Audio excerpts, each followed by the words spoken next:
Cube Radio. Salut, c'est Charles Dran avec l'équipe dans 5 minutes. On s'intéresse aux sciences, à l'histoire et à l'actualité. Aujourd'hui, on parle de voitures. Votre prochaine auto sera-t-elle chinoise? Si on en croit les analystes de l'industrie automobile, oui.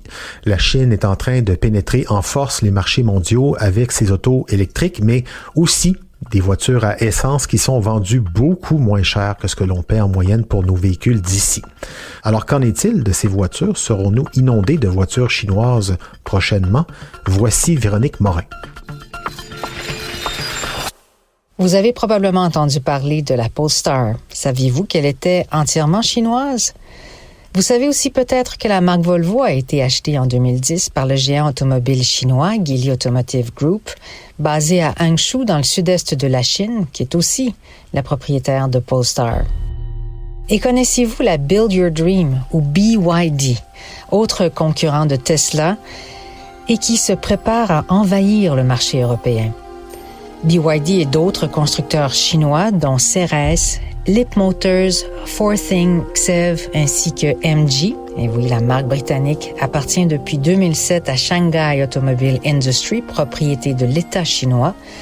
Donc, toutes ces marques chinoises étaient bien présentes lors de l'iconique Salon international de l'auto qui se tenait à Munich en septembre 2023.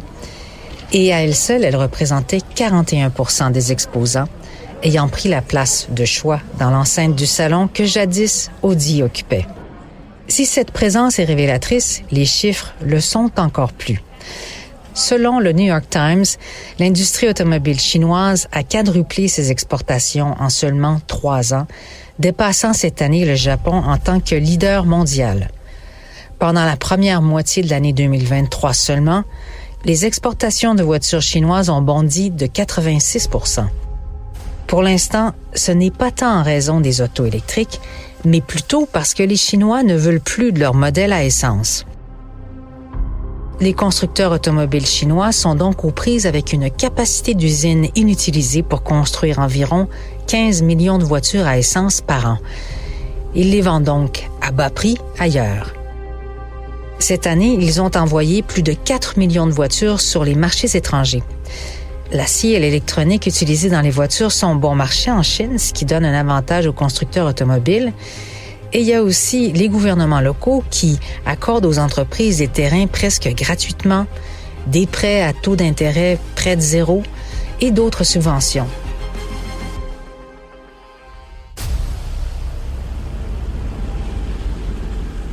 À l'heure actuelle, la demande à l'étranger pour des automobiles bon marché, fabriquées en Chine, serait si grande que le plus grand obstacle à ce phénomène serait le manque de navires spécialisés pour transporter ces voitures. Les constructeurs automobiles chinois seraient devenus dominants en Russie depuis le début de la guerre en Ukraine en transportant des voitures par train. Ils ont également conquis d'importantes parts de marché en Asie du Sud-Est, en Australie, en Amérique du Sud et au Mexique. En Australie, les constructeurs automobiles chinois ont dépassé leurs rivaux sud-coréens en termes de vente et rattrapent leurs concurrents japonais. La Chine a également rapidement développé ses exportations vers le Mexique et la Grande-Bretagne et commence à augmenter ses expéditions vers la Belgique et l'Espagne, qui disposent d'importants ports de déchargement de voitures qui servent de porte d'entrée vers d'autres pays de l'Union européenne.